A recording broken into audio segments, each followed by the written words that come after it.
Hello and welcome to the final episode of the podcast Economy. This is episode 9700. We've been doing 7 episodes a day. Can you believe it, guys? This is your host, Fadius Waricus Economy, and with us right now we have Mr. Comrade Fudge. Comrade, how you doing? Someone please end my suffering. We've kept him here for 6 years. Now it is time to finally let him go with a few quick topics. I mean, obviously we talk a lot of trash here. You know, we've got our shows like Bro Hour, where we get Shem on sometimes.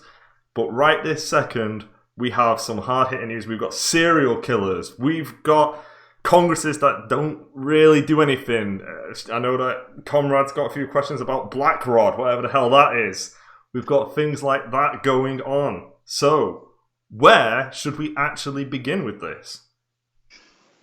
I'm pretty flexible on that. I mean, personally, I want to know what this BlackRod thing is. Is it like some ancient artifact that you guys dig out from under the catacombs of Parliament?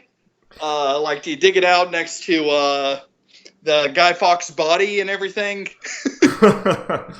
Yeah, we when Guy Fawkes was actually captured after he attempted to burn down everything, it was like, oh, he got like stopped by the Black Rod, and it was like, stop doing this. This is a magical artifact, and if you do not stop, we will burn you with this. And it was like, whoa, guys. Hang on a second. You know what? Mate. I knew it was Queen Elizabeth's secret magic wand. That explains everything.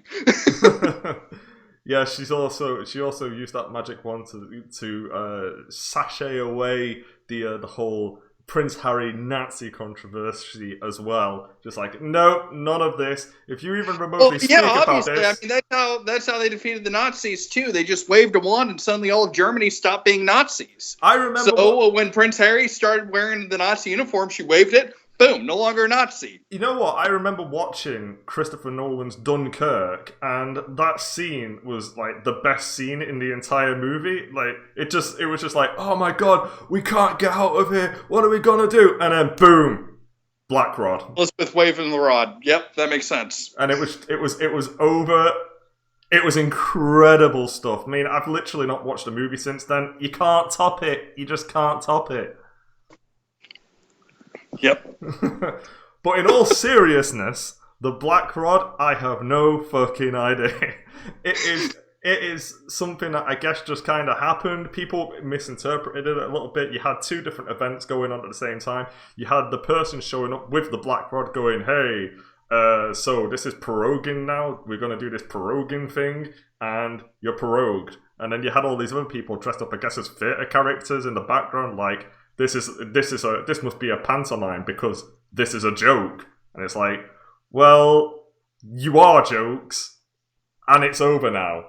But it's not just finished there, because loads of stuff is going on in the background, like loads of court battles trying to prevent it. Like, is proroguing legal? It's like, well, it better be legal, because if it's not, Queen Elizabeth will burn down the court with the BlackRod. We just established it.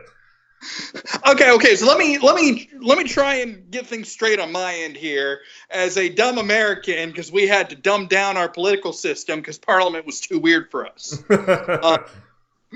So you guys have Parliament and the House of Lords, and the House of Lords is basically just symbolic at this point. Pretty much, but you could probably argue that the House of Parliament is also symbolic at this point.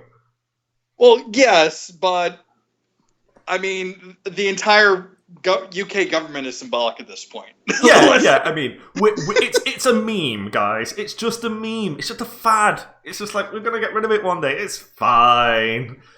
The House of Lords is nothing of value is lost. Nothing of value. Look, the House of Lords is kind of symbolic in the sense that if you're a politician and you retire, you're probably just going to end up joining the House of Lords, and you just you can't get fired. You're just there. I mean, it has, so they're like senators. In a sense, yeah, but forever. And who's got the higher average age? Is it the U.S. Senate or the UK House of Lords? I would assume. Actually, no. To be fair, quite a lot of senators are pretty goddamn old. I mean, Chuck Grassley's like, what, 600? I mean... Yeah. We got McConnell, who I'm assuming has been around since Kentucky was founded. I'm fairly certain that he also invented Jack Daniels, and I'm sure he was behind a lot of events in Kentucky, such as the creation of Fort Knox as well. Oh, exactly. I mean, where else do you keep his rejuvenation drugs? People went in there. There was that picture once where I think he was there with Steve Mnuchin, and they showed the gold, but right behind him was that rejuvenation potion. Yep, that's exactly what that was. But you're right. Yeah, okay, so yeah. So the proroguing, or whatever, however it is pronounced, that's Parliament shutting down so that the Queen can make a speech. Pretty much, yeah. It's like a forced shutdown. It's like, you guys have got to just stop, and I'm going to give this speech. Because essentially, I think what was meant to happen was that there was going to be a break anyway, but it was dragged up much closer so that they can, so to essentially prevent Parliament from stopping the No Deal, like the prevention of No Deal. But I think, if I recall correctly, that they still managed to do that just in time, and also they just like resist everything. We now have, I guess, we have Boris derangement syndrome people now, and it's kind of weird. Have fun with that. That doesn't get cured ever. No, it doesn't. But I will straight up say this: American politics in comparison to British politics is a lot more there and interesting, because in British politics you kind of don't really hear anything until like something really, really, really crazy happens. I mean, I imagine that the next time I'll hear something happening is when Boris meets Trump at the United Nations General Assembly. Yeah. And then, yeah, you first. Sorry. I was just gonna mention that UK no longer gets to give the United States any shit about government shutdowns. You have a shutdown every week. I'm actually honestly surprised that it's still open right now. You know what? I'm actually a little shocked about that too. Apparently, the budget negotiations are happening. That's absolutely outstanding. But to kind of move on from that subject, because I don't really know anything about it. Let's move on. All right, so no one knows what the fuck happened. No one knows what happened. Is No Deal Brexit still happening on Halloween? That's an interesting question. In the sense that maybe. Look, we're actually, at least we're pretty clever in this sense, in that if we've got, Boris keeps tweeting out like it's gonna happen, we're leaving on this day, it is happening. But in the event that it doesn't happen and we're still in there, then the Brexit party will immediately win everything, and then we Brexit. We always have a backup plan. We'll probably invent some kind of secondary party behind the Brexit party called like the No Deal Party, just to be on the safe side. And then if the No Deal Party falls apart, we'll just be called like the fuck it, let's get off this planet party. Okay. You just make a new party every week. It's going to be fantastic. Yeah, I mean, the Brexit Party did a lot. It was very successful in accomplishing what it needed to do. We sent a load of the MPs over to the European Union. Admittedly, that's an oxymoron, but we sent the Brexit Party to the European Union, where they now represent us more than the Liberal Democrats. I will mention this. It seems to me that this entire exercise is the UK Parliament proving it's more powerful than the rest of the EU combined. Because they get to vote to say they're going to ignore the deadlines for the deals. Pretty much. I mean, no deal's supposed to happen? Well, we're going to vote that doesn't happen. Yeah, and the rest of the EU's just sitting there going, le fuck. Yeah, it's very, very stupid. It's a very stupid system. I mean, it's like with the European Union, they're going, well, it was built as a trade organization. That makes sense. I can completely understand that. And then it was just like, hey, now we're just gonna ban the internet, and we're gonna ban this, and we're gonna ban that, and oh, by the way, you don't need this anymore, and your country's mine now. And by the way, your Supreme Court, we're gonna make a court that's above your Supreme Court that can overrule your Supreme Court. And no one agreed to that. Yeah, it's like, stop. stop. And then you always get the reverse arguments when it comes to liberals as well, where it's like in the one side in the America side, you've got people going, "Oh, Trump didn't win the popular vote, ha ha ha ha ha," and then on the Brexit side, which did win the popular vote, it's like, "Nah, we should do it a second time."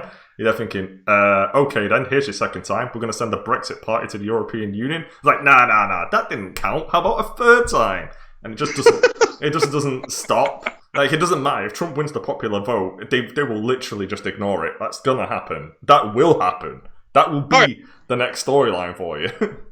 Oh yeah, that's exactly what's going to happen. I mean, there's a reason they brought on the WWE people into his cabinet so that they could practice doing those kind of big, crazy, dramatic storylines. Exactly. I mean, somewhere out there, I've not really kept up with this part, but I'm fairly certain that Kane became the mayor somewhere. Yes, Kane became the mayor down in Tennessee. What a hero! A true I know, man. Hero. Dude's definitely a hero. I mean, crime rate has plummeted to 0 because he keeps putting people in coffins. So. However, the morticians are working overtime. Hey, it's called job creation. It's the thing that Trump is running on. He will literally praise Kane for his coffin distribution increasing. Oh, yeah, exactly. I mean, GDP's got to get up somehow. But speaking of stuff such as, like, Kane becoming mayor and stuff, how can we talk about, like, how fucking stupid the polls are in America? Oh my god. The polls are the dumbest things I've ever seen. Like, here's the thing. I'm starting to track the polls and such. And I've gone back and I've started, like, at the beginning of the primaries, before Biden got in, where Biden was winning before he even got in. Oh yeah, where it was that the point in time where it was like, Biden, you have to run, and then he When Biden's sitting there at like a 5-6 point lead over Bernie Sanders, and he hasn't even announced yet, and Bernie is your front runner, you need to get Biden in. Bernie. No one was surprised when he announced he was running. Bernie annoys the hell out of me in this. I started watching videos of him speaking and everything, because normally I just read like transcripts afterwards. I always thought that people imitating Bernie were like just being extra mean. No, he actually does sound like that. He's the thing that annoys me the most is the way how he calls himself independent, and he just isn't. In fact, he's even less independent this year than he was 4 years ago, because everybody has his fucking platform now. I can name 4 Democrat senators that are more independent than he is. Manchin, Sinema, really Gillibrand's more independent than he is, I think. Although I don't think she's a senator. I don't know what the hell she is. I just know that she's in a sex cult. Well, I know a lot about sex cults, but let's. You're the sex cult aficionado, yes. Yes, that's exactly what I am. But that's 3 senators. Name a 4th. What's the point? There's another one that's down in, I think, New Mexico. New Mexico? Yeah. Well, on the topic of cinema, if that's how her name is pronounced. I think so. It's close enough. Everyone's going to know what we're talking about. Yeah, so apparently she's getting, like, censored or something for not... Oh, yeah, she's not progressive enough. Yeah, not she ran in Arizona, which is basically what you call a purple state, because it's not quite red and it's not quite blue. It's like hovering in between there. It's a swing state. So she has to make sure that she plays to the moderates. Democrats don't want anyone playing to the moderates right now. Yeah, it's very odd, because obviously you had John McCain, who I'm not 100% sure. I mean, I'm fairly certain that his funeral is still going on. But you had John McCain, who ran it for years. Well, I'm going to say this. His daughter is still wearing black, and it's not nearly as slimming as it used to be. All right. Whoa. Let's all calm down, guys. And then you had Jeff Flake. Yeah, you had Flake. I'm still waiting for him to announce his 2020 run. I think he's got it, personally. You know what? Actually, let me talk about this real quick. Let me talk about the GOP primary so far, because this is actually a great point. Yeah. So here's how much Trump is dominating. On the average, he's sitting at anywhere between like an 83 to an 86 point lead over everyone else. Yeah. That's a very high lead. Yeah. But there is a very specific polling company that doesn't have him at that high of a lead. Emerson is a terrible polling firm, by the way. I can imagine if they're not. Just... I'm going to give a shout out to Richard Barris at People's Pundit Daily. They do good polls. Emerson is one of the polls that he constantly like fucking backhands, and they claim, now keep in mind, the highest that any other of his competitors have is in specific states like New Hampshire. Weld's at 7%. Yeah. Polling in New Hampshire, and Trump still got like an 80-point lead on him. Emerson, for the overall national poll, puts Weld anywhere from like 17, 18%.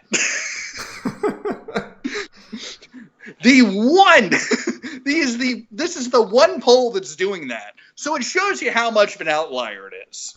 It's just there's always that stupid. I mean, to be fair, it's always the case with polls where they just, it's like Family Fortunes. We asked 100 people to state who they liked, and it's like, it's Trump, isn't it? Trump's the top answer. Yes, well done. You figured it out. Who do you think was second? Well, nobody likes Joe Walsh, so he's going to be like right at the freaking bottom. Nobody knows who Bill Weld is.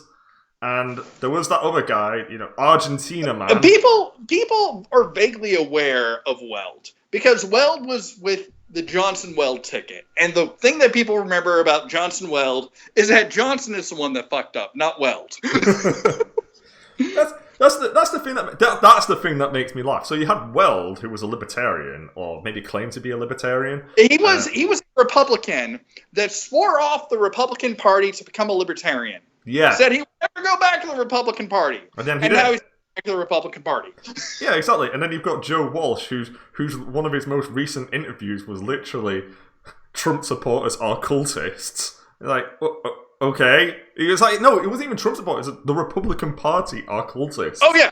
And it's like, he's bashing his own party, and it doesn't make any sense. Yeah, you're thinking, right, well, I'm sure. And then they're going, oh, we've all written this piece in the Washington Post. Yeah, not Fox News. The Washington Post. That's where you're going to make your big play for getting access to the Republican primaries again. He's doing the very cunning strategy of doing the open primary states. He is playing to the Democrats in the open primary states so they can come over to the GOP primary and vote for him. That's what's happening there. He's just a disaster. Joe Walsh has got to be one of the biggest. Joe Walsh is a bigger disaster than Sanford, and Sanford literally was caught lying about his affair, saying that he was lost in the Appalachian Mountains when he was in fucking Argentina. Fucking someone. Joe Walsh is worse than that. What are you doing? Who are these people? I find it hilarious that Bill Kristol, because I've got my always losers list right here. Bill Kristol tweeted 1 hour ago in ethics. Put on a fucking clown nose. In ethics, character, and public service, Joe Biden is better than Donald Trump. And it's like, Ukraine, Spygate, all this other shit that he's clearly involved in. He's also, I don't even know if he knows his name. I think he keeps talking about his friend Barry, whoever the hell that is, Corn Pop. Yeah. Corn Pop, President Corn Pop, who was there. Here's what I can't figure out about Biden. So, obviously I'm a guy that listens to Thomas Wichter pretty often. The old crazy man, as people refer to him. He's not that crazy. He's usually right. Yeah. But he's sitting there and he's like, listen, there's a lot of footage of Joe Biden before he started running for the primary. And he wasn't this crazy. Yeah. It's true. He wasn't. But then the minute he starts running this primary, all of a sudden it's corn pop. And what fucking state am I in? President Boss, I think, was one of them. Yeah. And I can't figure out. I mean, is he faking it? Is he not faking it? Is he just going through the motions and just doesn't care anymore because he's 80 and my 90-year-old grandpa is healthier and more put together than he is? I don't know. Trump is a political black hole in the sense that anybody who kind of gets into his orbit, including the media and stuff, they will think that they have the advantage, or they will think they know what's going on. And then somehow they'll walk out on the other side and they'll just be completely warped versions of themselves all of a sudden. And yeah, it's the Trump event horizon. Yeah. You get deep enough into Trump hate, and then all of a sudden you're just crushed. Yeah, and you just walk out the other side. And you're walking out. I'm a true statesman. I'm gonna go in there and I'm gonna talk about all the stuff that I believe in. And then you walk out and you're like, Trump. Whistleblower gate. Yeah, who didn't see that blowing up in their faces? Oh, we have a whistleblower report. We don't know what we think it was a phone call. We don't know who the phone call was with. We don't know what was said in the phone call, but it was a promise. It was a promise. And now I was Ukraine, and it was a we think it was a threat. and you just there thinking, wow, okay. And then an entirely new conspiracy theory has just been built essentially on that. Just overnight. And the minute I read that article, I just look at it and I go, to anonymous sources, drank. It's either familiar with the matter, drink. It's always either that, or if it's a Spygate related article, let's say former officials. Like, oh right, yes, former officials, and it was 2 former officials familiar with the matter. Drank. And you're there thinking, why didn't you just ask them this question before? You clearly have access to these people 24/7. Just ask them everything and just write all the articles at once, you absolute imbeciles. They're absolutely terrible at whatever it is they're doing. I posted a tweet saying that Kurt Volker was kind of connected to the whistleblower stuff. He came from the McCain Institute. He was a director or something, and then he was hired by Trump, which personally, hired by Trump in quotation marks. He was hired by Tillerson. And he's McCain Institute brand. He's a bad hire from the start. But then I've also seen other people trying to suggest the idea that the whistleblower doesn't even exist, that it's all some kind of crazy plan in order to get everybody to speak about connecting Biden to Ukraine through some crazy matter. I think whistleblower exists. I think it's a thing that happened. I just think that Trump is extremely opportunistic. Yeah. And this was a perfect example, and this is what I thought. Trump does this thing that I like to call the Batman Gambit. Yeah. I know that trope. Yeah, the Batman Gambit trope. And it's figure out how your opponents are going to react to something, give them something that will cause that reaction, and then hit them the minute that they react. And I think this is exactly what it was. There was a whistleblower. The whistleblower is obviously the dumbest thing ever because you got the Office of the Director of National Intelligence, the acting ODNI, who says, this isn't even my freaking territory. You got... And if what is true being said about it being about Biden and his son and everything, then yeah, it definitely isn't his territory. It's like a clerk scene where he's just like, I'm not even supposed to be here today, guys. Come on, just what? Why are you putting this on my desk? There's like 50 billion executive offices you could go to right now. Why me? I have nothing to do with this. Exactly. And the Inspector General, who apparently, this is what really confuses me. The Inspector General, allegedly, according to the Washington Post, is supposed to tell the House Intelligence Committee about this whistleblower report, Yeah. but doesn't apparently have to tell them anything about the whistleblower report. Just that it exists. You just said a whistleblower report exists, which makes me think, honestly, I think the Inspector General was just dicking with them, because the Inspector General for the intelligence community, that guy that's, I guess, kind of at the center of all this, Yeah. he was a Trump appointee. He was appointed in 2018. Yeah, he was. He should have been He should have been through confirmation back in 2017, but the Senate held him up because it's the Senate. Yeah, that's the other thing that people don't realize. If it's ever like, oh my God, why is it taking so long for Trump to implement his policies? Most of his appointees haven't even been confirmed yet. Yeah, it has something to do with the fact that, I mean, back in 2017, towards the beginning of 2018, that the Republican Senate and the Republican House didn't really do anything, I guess. I mean, they did some stuff. They did judges and stuff, but they didn't really do anything. But a lot of people now, I suppose, as we go into 2019, a lot of these people have now been like broken by Trump, because obviously you got people. The Republican Party is very weird in that it is extremely gun shy. It is extremely risk averse. Yeah. Like, here's how risk averse they are.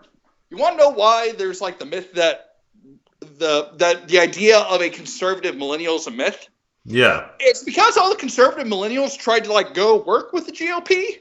And then got were kept out entirely because it's like, oh my God, they're millennials are probably liberals. I can understand that. I can understand like the paranoia. The guy that heads the Young Republicans is 50. I'm not joking. That's just absolutely insane.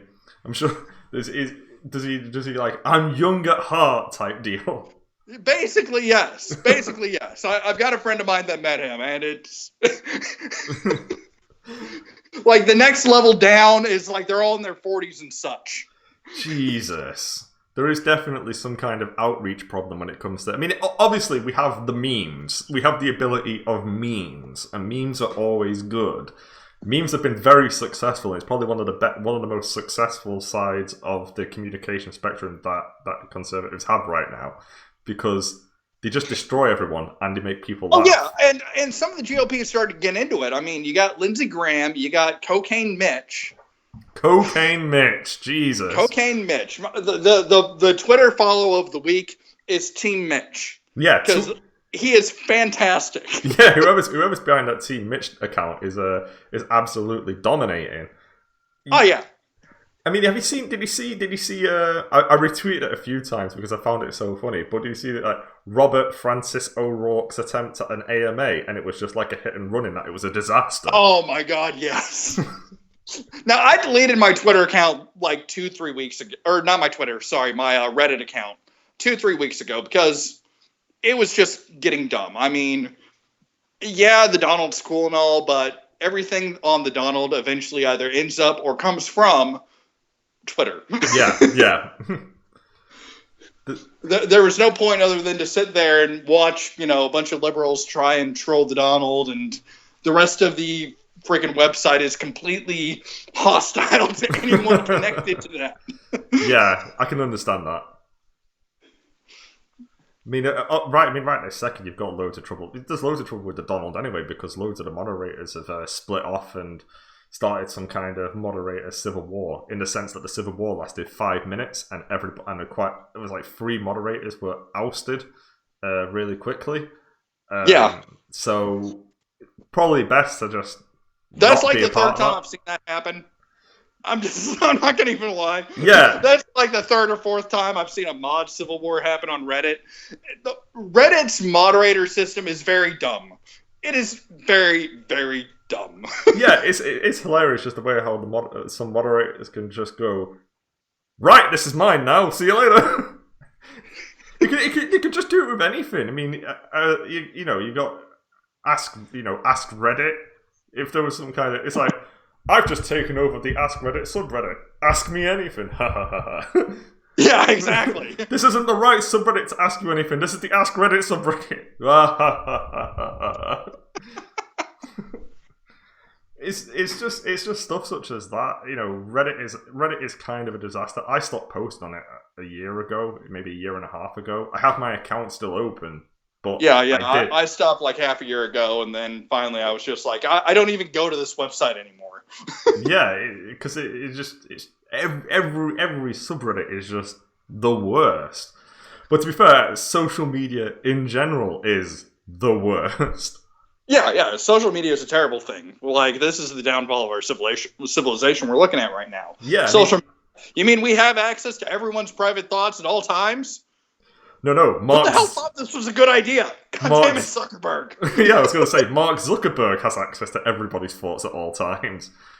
And then I love the way how he met Trump in the Oval Office, and then it's just the idea that Mark Zuckerberg just went, right, well, I'm going to visit Donald Trump right now. And it's and then Trump's probably just like, oh, so this is the famous robot from Lost in Space that I've been hearing about. And he's like, yep, hello. Oh, look, it's a Cylon. Boy. Which number are you? Are you number 1, 2, 3, 4, 5? It's like, my Cylon number is 69. He's the type of robot that would appear in The Simpsons, you know, where he's just there going, "Hello, Mr. President. Error, crush, destroy, kill." Oh my god. But yeah, Jack Dorsey met with Trump in the Oval Office as well. Oh yeah, and then, obviously that things have just gotten worse from there. Yeah, These people don't learn. Jack Dorsey learned so little lessons that he was dropping N-bombs. He was really going for it recently. Oh yeah. I don't believe the hacking story one bit. He just had to let it all out in a go.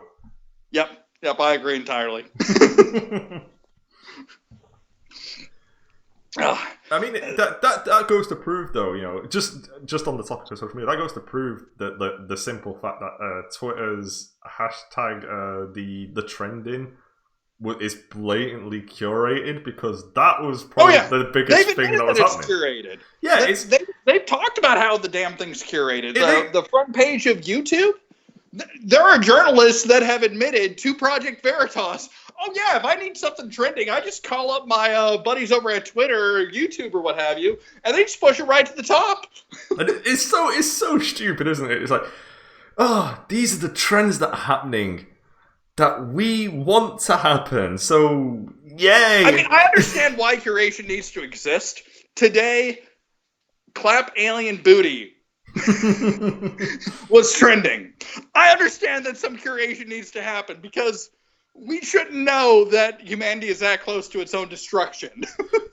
There should be, right, I'll tell you, here's how you fix Twitter in one go, right? Delete it, right? But aside from that, done. aside from delete it, I had a good idea.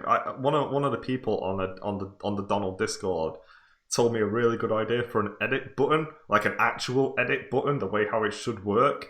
Yeah. And essentially what it is that you hit the edit button, you edit it, but it doesn't delete your original tweet, your new tweet. Oh yeah. You can like click on it and show original version or something like that. Well, you have that, but my idea was more that it crossed out the words that you had deleted or stuff, or maybe put it underneath it so you can see the original version and your new version. And the original version is just completely crossed out, so you know for a fact that this person has edited it, and it also says on it, you know, edited 17 hours ago or something, so you can tell the difference. So it's like, you have a tweet from 2012 and then he's edited it 7 hours ago, then you know something's up on that.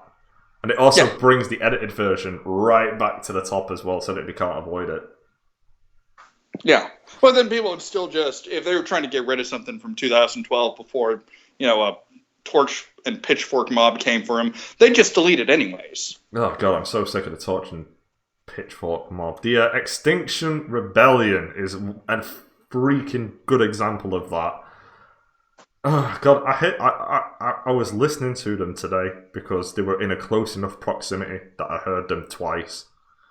Who? Extinction Rebellion? I don't know that one. Oh, my bad. So Extinction Rebellion is, you know, that Greta Thunberg person who's 16 and is kind of a sociopath? She's a... Oh, The little robot person that spoke in front of Congress. Yeah. Yeah. So her history is kind of weird. So she did stuff such as she had selective mutism, but she had selective mutism over global warming, and she kind of got her mother to not be an opera singer so that she could do global warming related stuff. There's a lot of weird stuff in her background that doesn't really get talked about. And then you have Extinction Rebellion, which is essentially I'm sure her rise to fame is completely legitimate and normal and organic. It's legitimate and organic. But the global climate change stuff that was going on today was done by Extinction Rebellion with Greta Thunberg as a leadership role. But Extinction Rebellion itself was built with one of the founders going on some kind of 2-week psychedelic drug trip before building it. And like, these are your leaders. These are your leaders. You have somebody who's getting high on mushrooms and they're going, time to fight for the mushrooms. High on mushrooms for 2 weeks straight.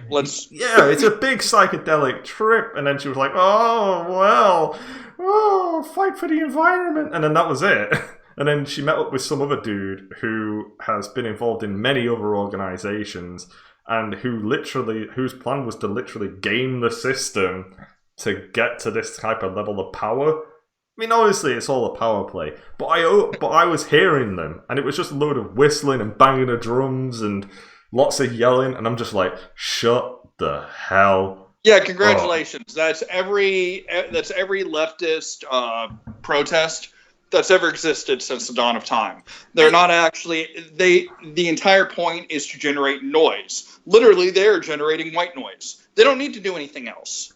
It's just compact it into a Twitter video so that I can just like block the user who posts the Twitter video so that I never have to see them again. Just do that for me, guys. That would be so I can't much tell easier. you how many people that follow me I have muted because they keep posting that stuff to my tweets, so I don't have to pay attention to them. I'm sorry, guys. I love you all, but I hate you all. You know that you've got I don't know whether you know this or noticed this, but you've got Emerald Robinson from One American News Network following you. Who? Emerald. Her name is Emerald Robinson. I think it's Robertson. I've got Jack Buzzbike following me too. He and I are kind of buddies. Yeah, well, we've talked a few times. He's a good guy. Arguably, yes, I can say the exact same thing. Sometimes we get in touch with each other. I mean, he does post a lot of good stuff that I can retweet. Obviously, for people listening, I didn't exactly have the highest opinion of him at the beginning, but we sorted that out. That was all fine. I was drunk when I sorted it out. I can only assume it went fine.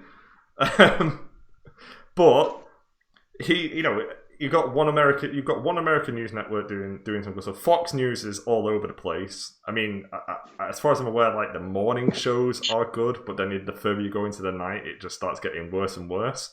That's my understanding of Fox News right now.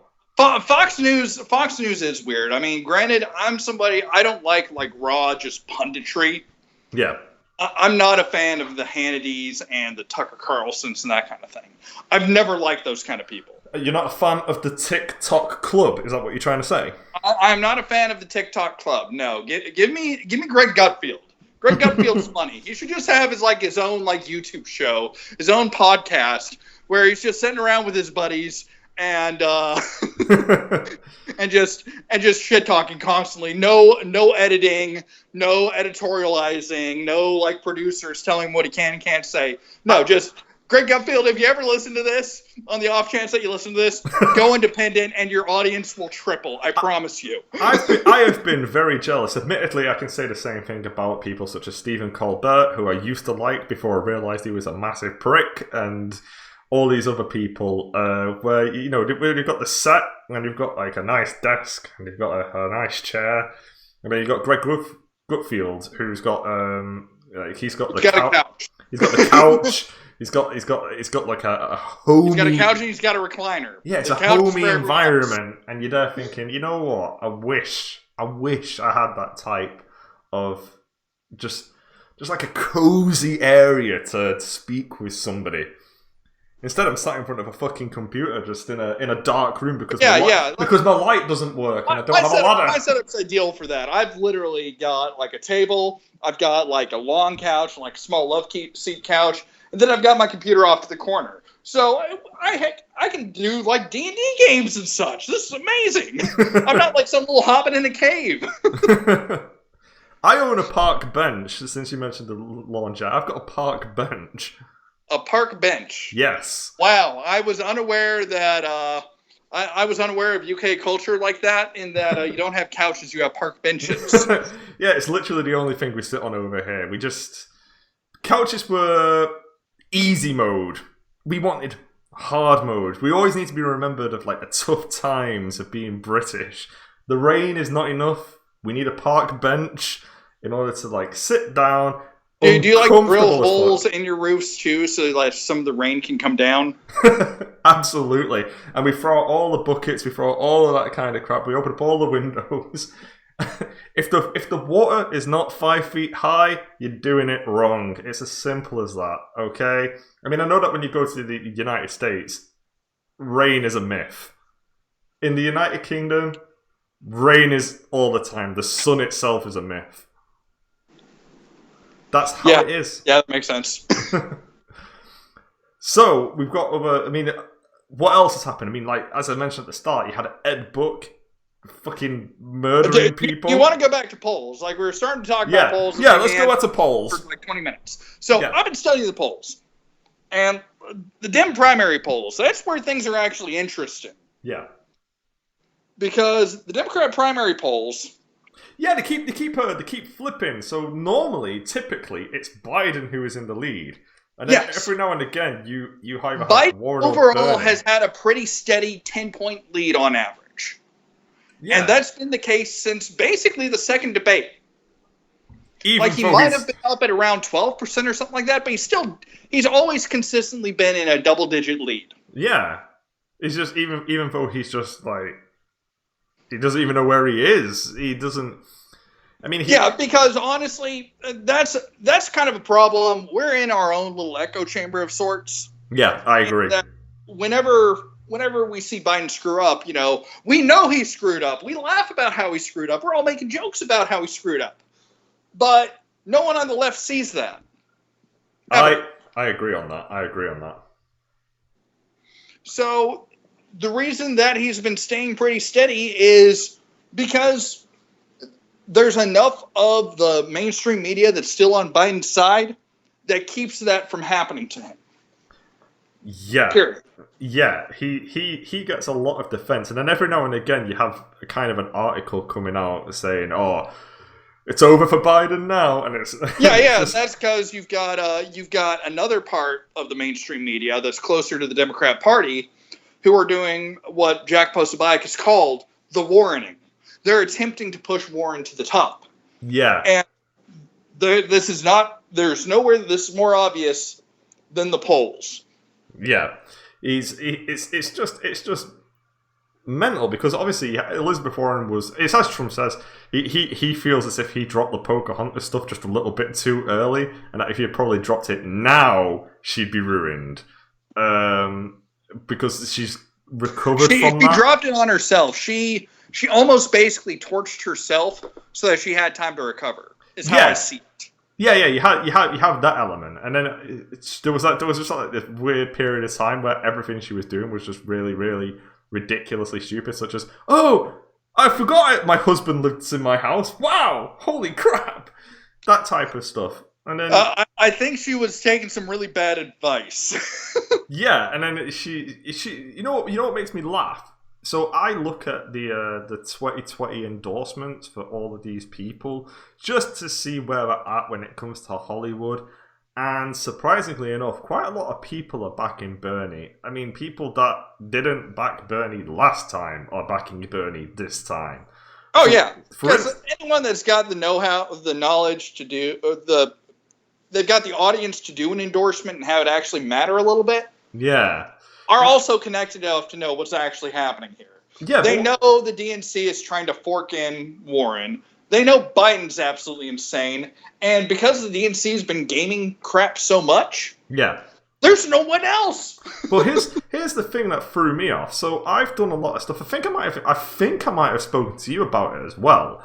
There was a campaign back in 2016 called Run Warren Run, and Run Warren Run was obviously a big campaign to get Elizabeth Warren to announce that she's going to run for the 2016 primary. In order to jump in. And you had a lot of people who were on board with that. You had people, and the main one that sticks out in my mind is Mark Ruffalo. We all know who Mark Ruffalo is. I do not understand how that man's an actor. Like, he's got a new movie coming out called, like, Dark Water or something. And it's obviously a brave corporate lawyer going up against evil mining companies in West Virginia. Yeah, like I didn't even have to see more than like 30 seconds of it to know. Yeah, this is about West Virginia. This is him fighting evil mining corporations. Well, here's the thing that throws me off. He endorsed Bernie this year, even though Elizabeth Warren is literally running this year. That's what confuses me. Like, how could you be a part of a massive campaign to get Elizabeth Warren to run that year when Bernie is running and she's not, and then she's running now and you're endorsing Bernie? It's because you've got a lot of Hollywood and such. And this is, I can actually talk about this. I actually have some inside details based on my research. Okay. You've got a lot of like the Hollywood and like the high-end California crowd that aren't actually towing the Democrat line that much. Yeah. So when you have these people backing or trying to get Warren to run in 2016, they were doing that because, well, Bernie wasn't seen as a threat by anybody. No one knew how well Bernie was going to do. Because how the hell do you expect a whole bunch of millennials to line up behind a freaking geriatric socialist?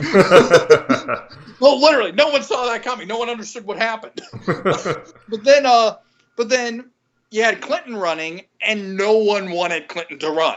No, absolutely. These people did not want Clinton to actually be their nominee. Aside from Deborah Except Messing. for the Democrats. Now, the Democrats are pushing Warren, and so they know Biden's not going to make it. Biden's not making it to the general election. He's going to quit on his own, or he's going to find some excuse to quit.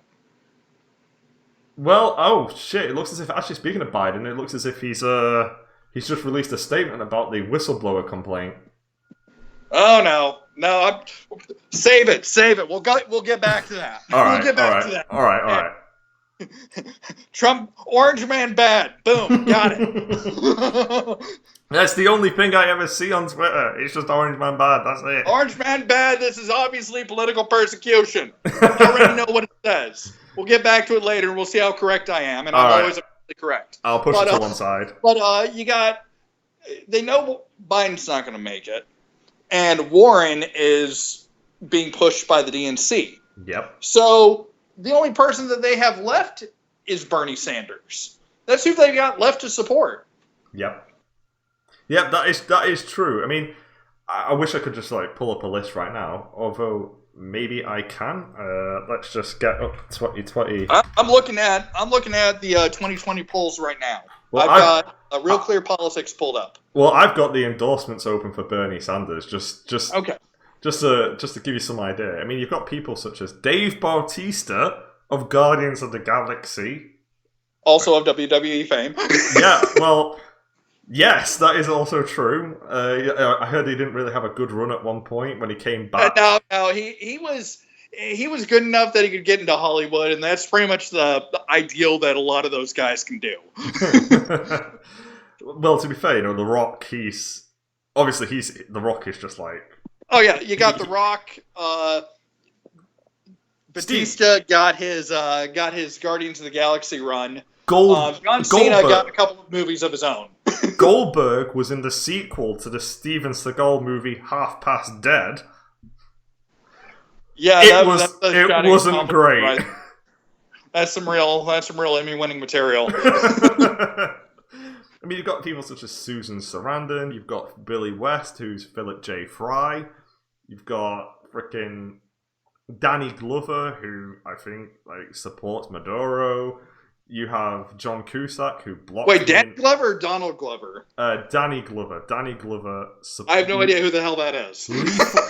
Lethal Weapon, Danny Glover. Oh, that guy! Yeah.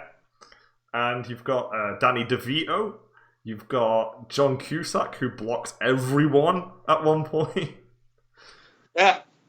And David Cross from Arrested Development. You've got like all these people, some adult film actresses. Hey, you've got all these just a eclectic sort of people, like just backing him this time. And that's my point. You look at a list for Biden's 2020 presidential endorsements. He doesn't actually have many. And you look at Warren, and she has some. But Bernie, Bernie's got quite a lot of... Bernie's got the who of Hollywood. Yeah, exactly, which is kind of weird. Trump recently got endorsed by Dog the Bounty Hunter. That's like... that's pretty big. Yeah, that's huge. Although, to be fair, whenever I think of Dog the Bounty Hunter, I just think back to South Park when Cartman did it. That's all I can think about. Yeah, I mean, that's all you have to think about nowadays is South Park. Until it ruined itself. Admittedly, I have a lot of personal feelings about this. It ruined itself when it started doing story arcs. That was it for me. That's when I stopped. When it was just like a year-long story arc, and it just didn't make any sense. I was out at that point. You had to actually binge watch it to get all the jokes. Yeah, exactly. And then it went into Orange Man bad territory for a long time at the same time. So it doubled on that. I mean, they keep saying, "Oh, we're not going to make any Trump jokes." It's like, but you're going to. We know you're going to do this. This is going to happen. And then, of course, you got the Simpsons as well doing that stupid ass video with the Squad versus Trump doing that musical, and everybody just kind of went, what is this now? Yeah, even the left was sitting there going, what the fuck? Nobody asked for this. Why are you doing this? You're meant to be about a nuclear family, and you're doing this. Why? Thank God Futurama's not around, because, oh God. Oh yeah, they already did a couple bits like that, but yeah, I mean, you had stuff such as, in Futurama, you had stuff such as that episode where that dude, I think it's Decision 3012 is the episode. Yeah. I remember the election episode. Yeah, the election episode where they kind of did birtherism, but it turned out that birtherism was actually true, and the dude was some kind of clone from the future or something, and then he just disappeared, and then Nixon won. Nixon won by default. Yeah, Nixon won by default, and it's like, oh, okay then, so it was true then. Okay, not quite sure what your point was you're making here, but hey, Nixon won. And but I'm glad, because otherwise they would have done stuff. You know they would have done stuff such as like Donald Blump's head, and it's like, oh God, no, please, for the love of God, you don't need to do this. Arrested Development did it with the whole Iraq thing.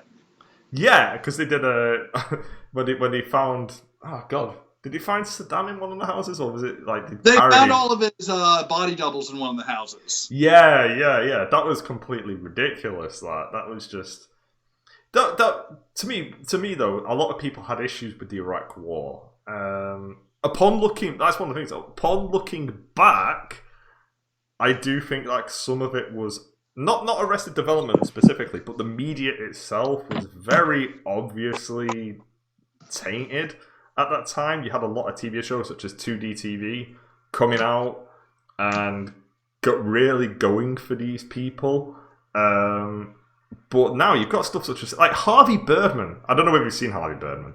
I know Harvey Birdman, yeah. Yeah, but then they did Harvey Birdman, Attorney General, and what they did? Yeah, they did Harvey Birdman, Attorney General, where Phil Ken-Seven wakes up and he's the President of the United States, and Harvey Birdman is his Attorney General. And he's just there like, why? Is that any good? I have not seen it, but it is obviously Trump-based, so I assume it's going to be bad. I assume it's going to be very freaking obvious what all the jokes are. It is coming post Colbert face heel turn. So yeah. Yeah, it's kind of funny the way how he had that character, the Republican character, where he just played a Republican, and he's clearly more likable than the Colbert of today. I always remember that this hasn't even been discussed in ages, but I remember at the time where Comey got fired, and he kind of runs out, and he's like, "Oh, Comey got fired," and everybody celebrates and cheers, and he goes, "We've got a lot of Trump supporters in the audience. Ha ha ha. You're all the bad guy. I'd like the actual response I want now." And Yeah, I remember. I remember hearing about that. Or actually, I remember watching the clip, and it's like, no, stop cheering. And you're there thinking, well, you literally pushed for this. This was a thing you wanted. And it was the most blatantly obvious partisan. That was the moment for me where I just kind of realised that late night shows are just bollocks at that point. That was my breaking point when it came to the media. It was just, it's really obvious. I'm gonna be real honest with you here. I'm gonna reveal to you something that I haven't ever revealed before. Okay. So I mean, I've talked about how like I went in, I voted F this 2016. Yeah. I wrote that on my ballot and everything, and I went to bed thinking that Clinton was going to win, and it was just going to be, I knew it was going to be miserable, but I mean, I got fooled. I got fooled into thinking that Trump wasn't going to win. Yeah.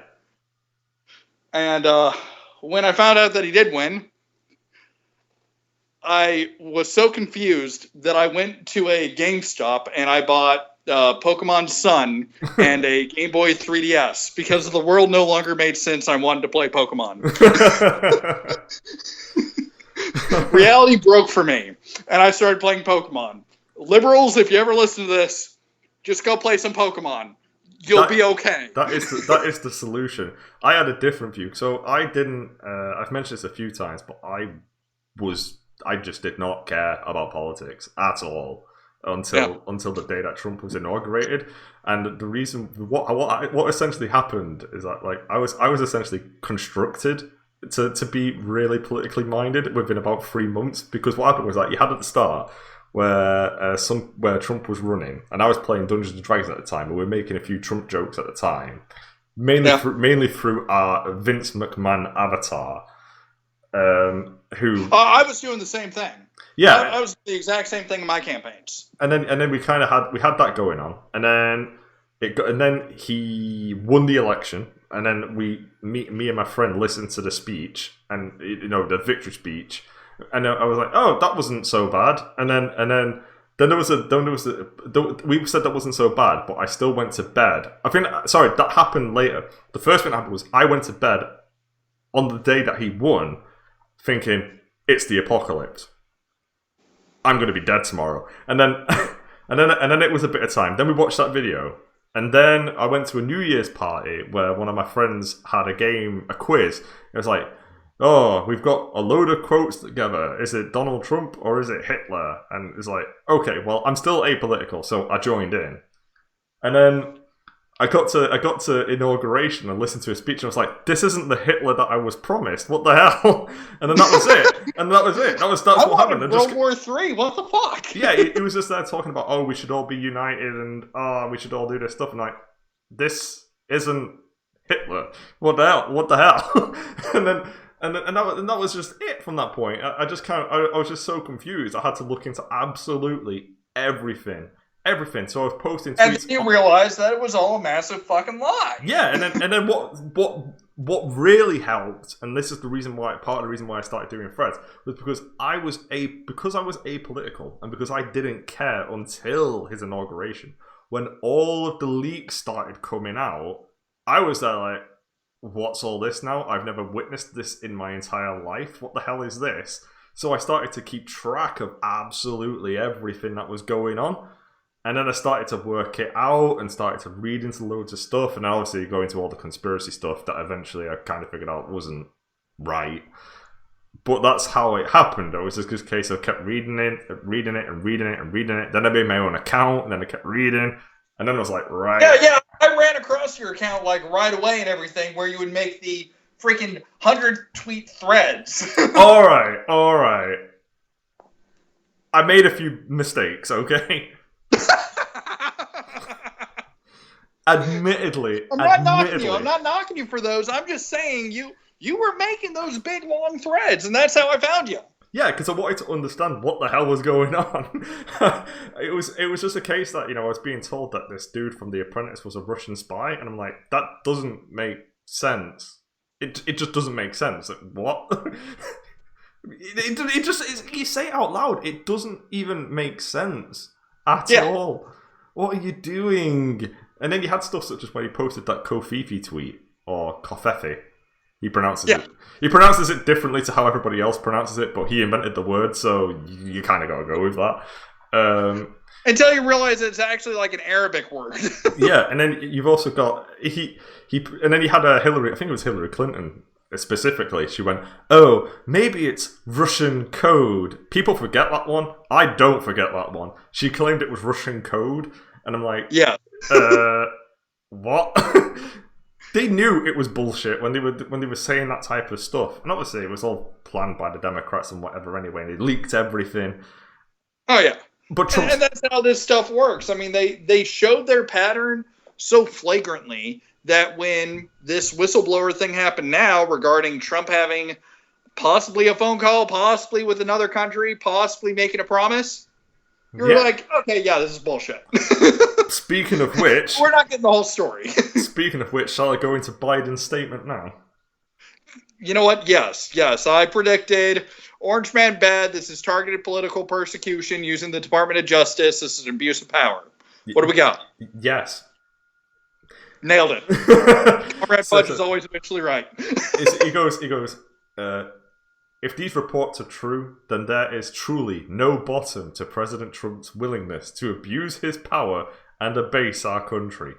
This behavior is politically abhorrent because it exploits the foreign policy of our country and undermines our national security for political purposes.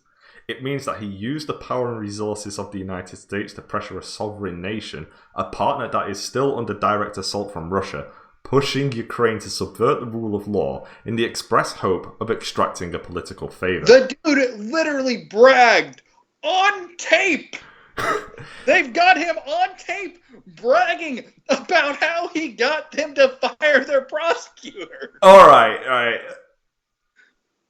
Yes, you have direct evidence, but I have feelings, so I win. I'm not even finished. He goes further. He's like, such clear-cut corruption damages and diminishes our institutions of government by making them tools of a personal political vendetta.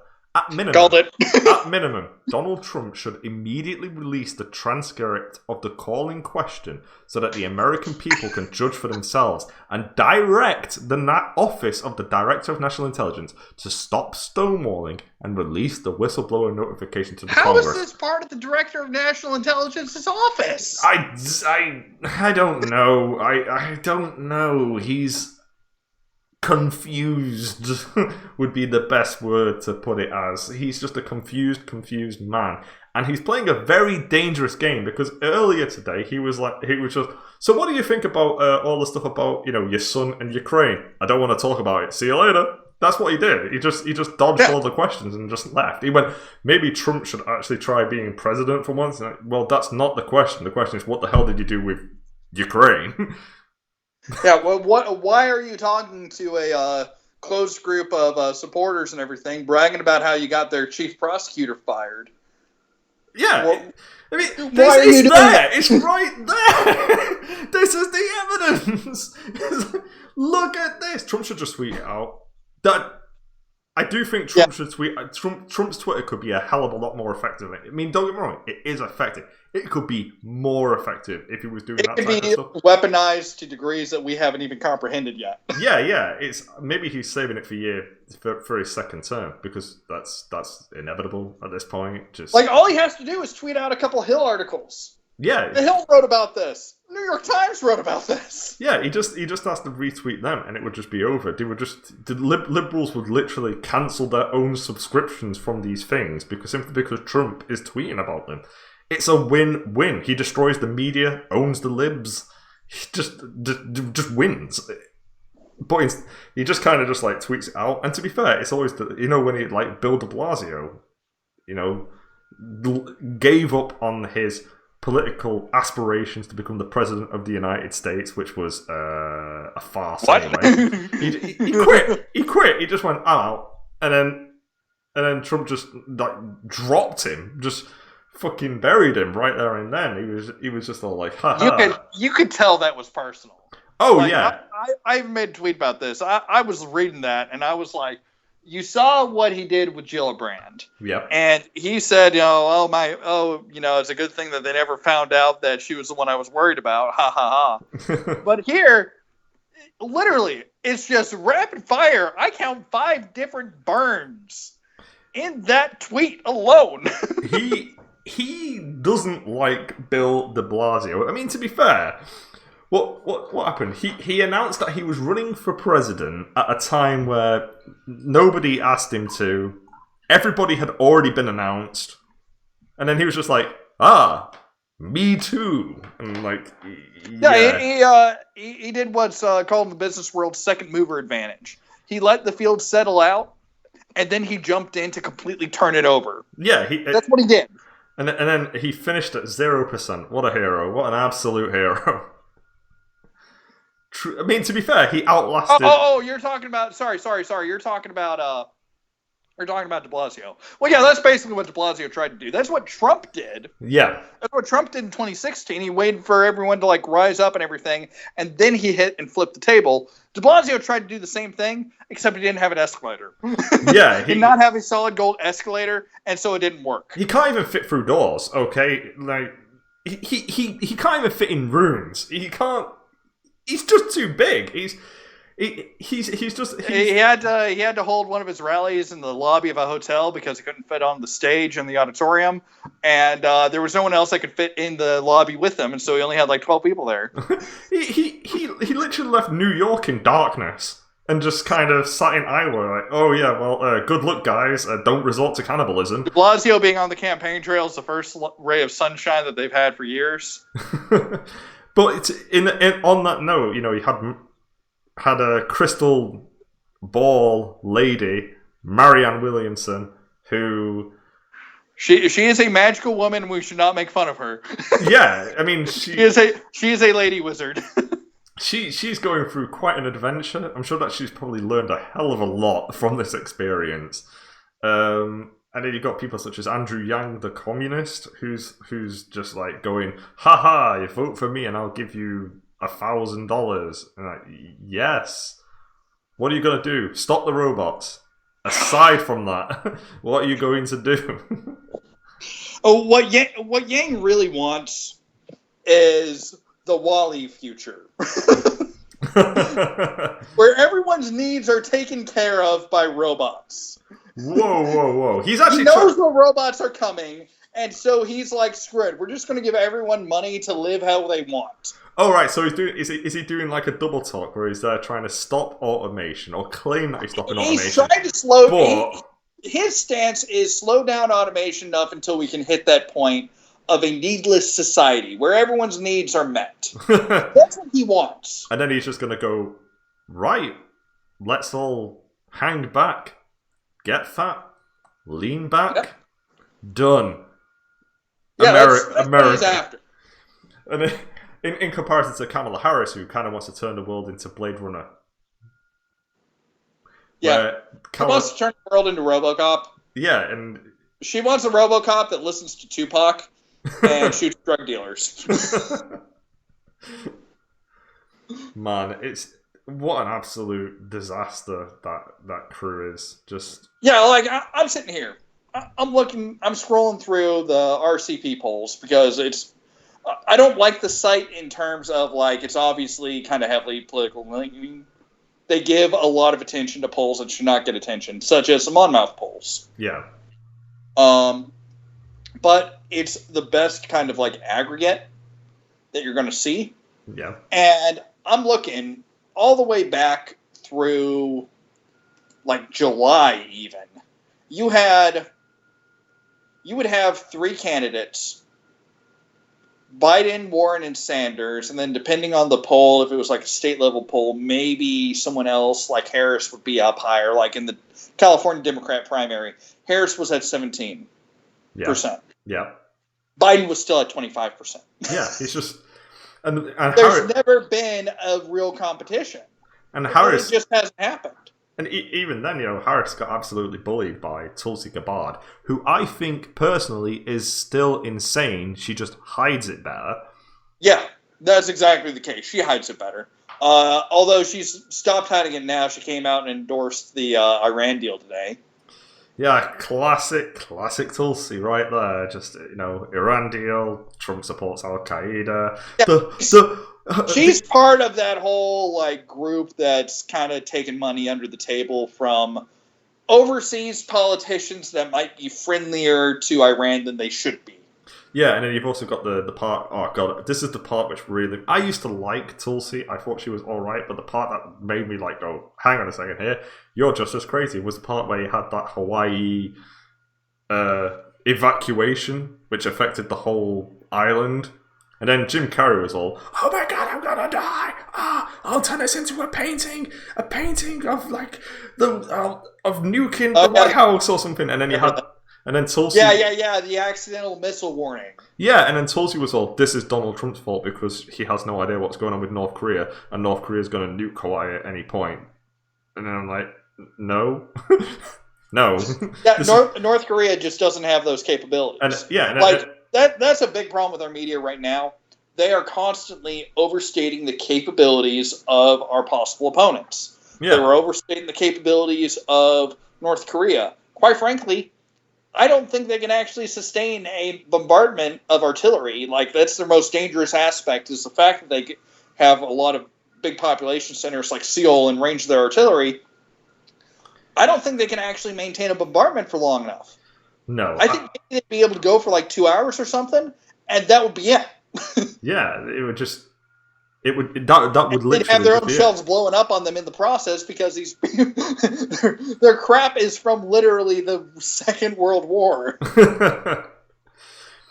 I'm not even joking. They've got crap from the Second World War as our artillery. It's just ridiculous because obviously when the Hawaii evacuation thing happened, it turned out to be some dude in a really specific section of the Hawaii evacuation building who screwed up and caused the whole thing. And then when they showed his desk on the camera, he has passwords. Yeah, and you on a notepad. But then you have Tulsi going, this is clearly Donald Trump's fault. It is all Trump. This is what Trump has done. It's like, no, you did it to yourselves. This seems to be a recurring theme. You do it to yourselves, then blame Orange Man Bad. And you have to stop. There has to be a point where they have to stop. It's as simple as that. They have to just go is it Trump's fault? Perhaps maybe this time it's not. But then they don't. They don't. They're never going to. Although I'm sure... I've already resigned myself to believing that the Democrat Party is going to drive itself into the ground. She's already... And I know they're going to do that because... when you actually pay attention to how the polls work, Wednesday is the only day you need to actually pay attention. If you have a news story breaking on Tuesday about some poll, then you need to... wait.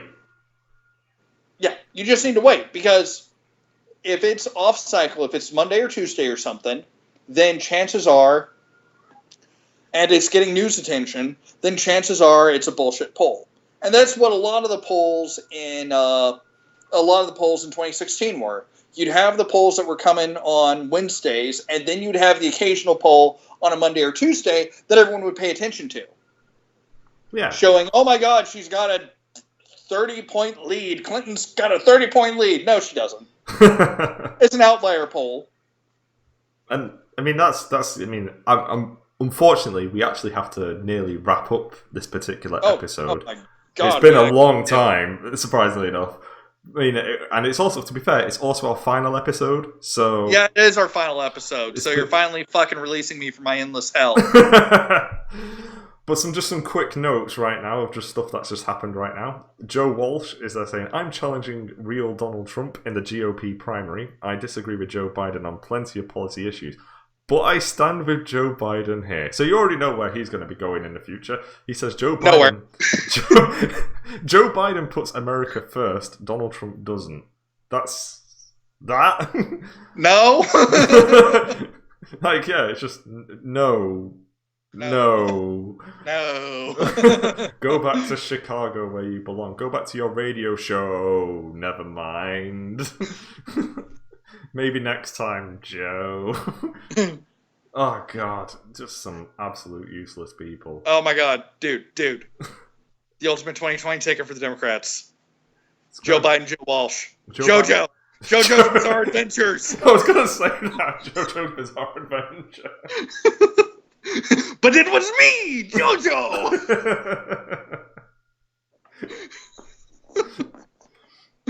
Well, as I say, that's all we have time for here. It's been a very good episode of the podcast economy. I've been Fadius Waricus Economy. I wrote a book once. You might have heard about it. I have it on Twitter. You don't have to buy it. It's okay. What about you? Sign off time. Free me. You are hereby released to the world beyond. Beyond this damn podcast in the cage you keep me in. I might give you food later. I don't know. It depends on how I feel. Please, crumpet, sir. You do not deserve the crumpet. Is it because I didn't do the polls well enough? Why? Quiet, you! Right. Well, I'll see you all later, probably on Twitter, where I'm just tweeting absolute bullshit. Same. See you later.